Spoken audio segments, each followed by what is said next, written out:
Oh boy, it is match day -1. Welcome back to the YouTube channel. It's been a while since we spoke.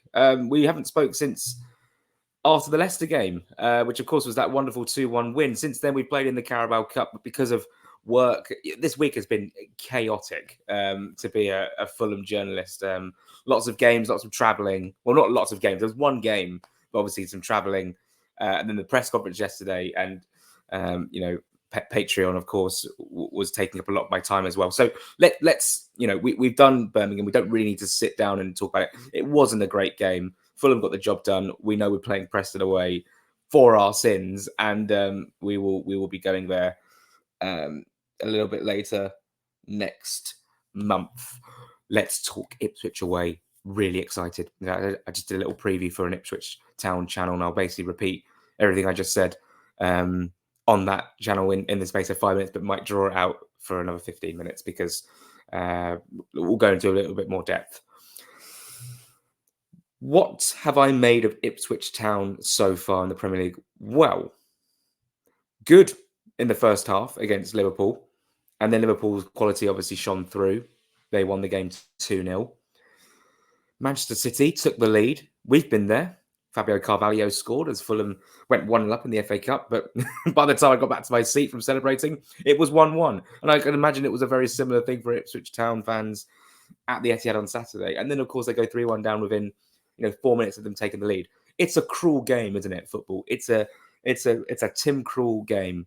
But, they go on to lose 4-1. Haaland scores a hat-trick. It's all pretty standard stuff, isn't it? However, I think I fear for this game. I fear for the game, the fixture, the narrative, because Ipswich will come into this thinking, right, we've played two of the big boys. We gave it a go. We scored a goal. We have 0 points to show for. However, we have some credit in the bank. Now, let's host a team who they'll look at Fulham and say winnable. I look at Fulham and go, Fulham are quite a good team. Fulham are quite a good team on their day. But of course, when you sort of, I know what it's like. We all know what it's like when you come up from the Premier League. You start looking at fixtures, going, "Oh, I think that's winnable. I think that's winnable." And we would have looked at Wolves away and Brentford at home when we came up as winnable, and we drew Wolves and we beat Brentford. So we started well, and that's why we did so well. So Ipswich will look at this and go, "Yeah, this is winnable." Fulham at home. But they won't remember the performance we played against them in the Carabao Cup last season. I thought we were really good and we won the game by 3-1, albeit, Ipswich were playing a very second string team. I was very surprised they didn't really go for it that night. And Fulham sort of strolled through to the next round. That was a good day out or night out. Very good night out, actually. But let's talk about the game in this context in, match day 3 of this Premier League season. They'll be up for it. I am fearing like that sort of, I wouldn't say it's going to be an intimidating atmosphere, but you feel as if they'll really get behind the team. This game, on paper, they will see this as a game they can get their first points from. And we've got to do everything in our power to prevent that from happening. We have to sort of play the game and not the occasion. What a cliche that is, by the way. I never really use that cliche, but it rings true for this because you can really get caught up in it. Newly promoted team who's have really unlucky fixtures to start the season, and they finally get a fixture where they feel like they can get something. And we don't want to be. You don't want to be sitting there watching Match of the Day on Saturday night saying, "Well, Ipswich, this was a winnable fixture for them on paper, and they got the job done."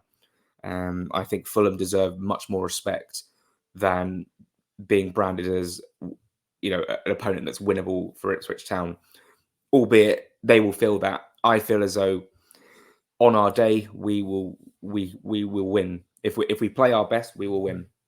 If we play our best level, we will win. Of course, it's deadline day. You can already tell my head is not looking at the screen; it's looking at my phone, just in case I see anything juicy. If you want deadline day updates, the Patreon is the best place to be. We're, of course, streaming on Fulhamish tonight. There's so much going on today, actually. It's really exciting. Of course, we're streaming from about 9:30, maybe 9 o'clock, depending on how busy it is, on Fulhamish tonight. I may sit down and stream on YouTube for an hour or so early evening. I haven't decided yet. It depends on what's going on. I'm going to the under-21s today at Motspur Park, so I will be at Motspur Park later to watch those under-21s as they play Leicester. second Fulham versus Leicester game this week. Looking forward to that a lot. Kickoffs at 3:00. Best believe one eye will be on the pitch. The other eye will be on who is here, who's at Motspur Park today. Of course, Jay Stansfield. I mean, we could sort of just all tie this into one video, really. I mean, with a transfer update, Jay Stansfield is subject to a move to Birmingham. They put in a £10 million bid. I'm not sure if Fulham are going to accept or not. There'll be updates on that throughout the day. Let's get back to Ipswich. In fact, I won't make this a 25-minute preview video because people like shorter, snappier content. I know that. I know how it works. Let's just go for it. Calvin Phillips might make his first Premier League start for Ipswich in the midfield. He might be alongside Luongo or Morsey. They play a back three with wing backs with Ben Johnson on the right and Leif Davis on the left. That's how I'm expecting it to be. They've got Tunezebe, Wolfenden and Jacob Greaves. I expect that to be fairly the same team as well, with Muric, who had a nightmare last week. He'll be in goal, perhaps. And then, of course, Amari Hutchinson, Sammy Schmodix and Liam Delap. These are players who are good Championship players. Are they good Premier League players? We'll have to see over the course of the season. If this was a team, if we were in the Championship and we were playing this Ipswich team, I'd be like, pretty not confident about this one. But Premier League, I do think on paper we have a better team. I think it will be unchanged. I'm not going to beat around the bush. Oh, that's Ivan Toney going to Saudi Arabia. I thought it was something else, but that's a separate issue, albeit quite funny. I think we'll be unchanged. I don't see why there'd be a change, to be fair. I know we'd made... Could you make the point that Yalki Manderson, after a really good game against Birmingham, comes in for Diop? I think it'd be harsh to drop Diop, I have to say. I think Diop's been solid for the last 2 games. And then, I think this will be unchanged with Adama on the right and Iwobi on the left and Muniz down the middle. Marco hasn't detected any injuries. Pereira, Smith Rowe, Lukic, unless there's a dramatic change in the window, of course. We'll see over the next day or today. And then Robinson, Tete on the other side, Basti Diop, centre-backs, Leno in goal. I think after the international break, once Berger gets another 2 weeks of training under his belt, once Yalki Manderson gets bedded in and, George Huenka and all the players, Ryan Sessegnon, we might start to see tinkers of changes. I expect Yalki Manderson will come in for Diop at some point. Maybe Lukic will play with Sander Berger, with Emil Smith-Rowe as a 10 or Pereira as a 10 and Smith-Rowe goes out wide. We have loads of options, and Fulham obviously still trying to get in a wide forward. I'm really excited, obviously. I love this Fulham team. It really is getting me giddy. So that's the teams. I think Ipswich will probably be unchanged as well, unless they bring in Calvin Phillips for one of Morsey and Luongo. Excuse me. How do I see the game going?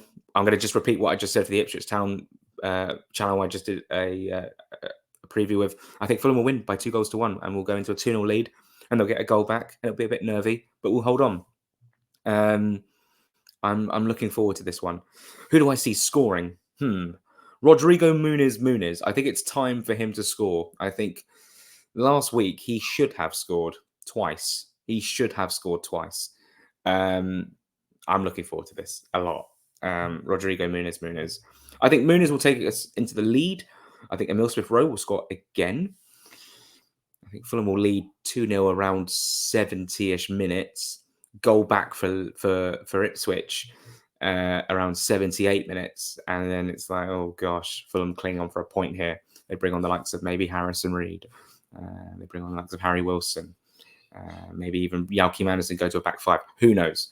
But hopefully it doesn't come to that. But yeah, I think Fulham will be good value, and I think they'll get the 3 points. 6 points from 3 is a good return, considering we played United away. And, I said we'd be unbeaten up until Man City away. Fine, didn't happen. But I think 6 points, I sometimes look at the table and, if Fulham are sitting on 6 points and we still have like 3 or 4 teams on 0 points, after 3 games in the Premier League, including Ipswich, because if they lose this, they'll still be on 0. That is a good sign. That means you're 6 points above danger, and you've got a massive jump start ahead of a few teams. So we need a few results to go our way, of course, but Fulham predominantly get the win. and all is good. A draw would be like understandable, like game state and circumstances. Like you could see Ipswich really, really piling on a bit of pressure, maybe getting an early goal and making things very difficult for us. I do think Fulham have got enough to stand strong here. Defensively against Leicester, really quite good. Defensively against United, pretty okay as well. It's just about taking those chances. Like even against Leicester, Fulham should have scored more. Adama Traore pinches the ball off about fast after that ridiculous error, lays it on a plate to Muniz. He just needs a bit more composure from both players, not just Muniz. It was Adama as well. We should have played the ball a little bit earlier. Muniz with that header just off target, like just a little bit more composure in the final third. And that is what, if Fulham were to score 3 tomorrow, I think that would be really encouraging, taking our chances. We didn't create an awful lot against Birmingham. It was the second string team. Harry Wilson had a couple of chances in the second half, but Stansford's goal was really well taken. What a goal and what a ball by Yalky Manderson. Penalty is a penalty. So, yeah, I'm looking forward to this. My energy is high. It's been a great week. It's been probably my favourite week of the job so far because there's so much going on. Today is, of course, deadline day. I really, really want us to have a successful day and not lose the likes of Jay Stansford. That would be great. I think I'll probably just leave it there. I mean, 25 minutes was the preview for the last game, and I think I've just covered all bases really. And plus, it's a busy day, so I need to get on with some stuff. Thank you so much for watching. This is for Patreon members and YouTube subscribers. We've hit, I think, like 550-ish YouTube subscribers, which warms my heart. 558. Can we push it up to 600 by the end of the day? If we go live on YouTube, perhaps maybe that will help the cause. If we do go live on YouTube, it will be around the 7 o'clock, 8 o'clock mark before we hit live on Fulhamish at 9/9:30, depending on how busy we are. Like I say, the Patreon is a really good place to get all your sort of Fulham fixes, very quick updates, views from the press box, halftime reports, full-time reports, team news reports, and like behind the scenes, what happens in a press box, how does it work, it's really good for that sort of stuff and that sort of coverage and content that I make on a week by week basis in terms of at the game. But there's also daily content on the Patreon, lots of exciting content coming today, including this video, and there'll be an away day preview, an away day guide to Portman Road that will come a little bit later this afternoon on the Patreon. It's £5 a month. The link is in the description. It's also in my socials. We're building a really cool community. Everyone on the Patreon is really, really nice and really supportive. And it really is for daily Fulham content. I think a £5 a month is a good deal. And not only that, you get sort of, you get your Fulham coverage like usual, but you get under 21s as well. We're off to the under 21s today. We'll hopefully speak with the manager after the game, and that sort of insight is something you don't usually see on your socials. So it really is quite a unique service, and I'm really proud of what I have done so far. And I'd love it if more of you could join me on the journey, because it really is. Honestly, reflecting on the 3 games, first team games I've covered since the season started, it's been fantastic. It really has, in terms of the experience and the enjoyment of covering Fulham. It's been unbelievable, and I'm so lucky to be in this position and cover the club that I absolutely genuinely adore. So it's amazing. Right, that's that over the self-plugging. Let's wrap it up. Thank you so much for watching. Okay, we went for almost 15 minutes. That's fair enough. So my prediction is Ipswich 1, Fulham 2. Fulham to get a first away win of the season in the league, to back up the away win we got in the week. Thank you so much for watching. Please like the video, subscribe to the Patreon, and we will speak. We'll speak later today. I mean, surely we will speak later today, whether it be an outgoing, incoming, or a stream, to cover it all. We will be there.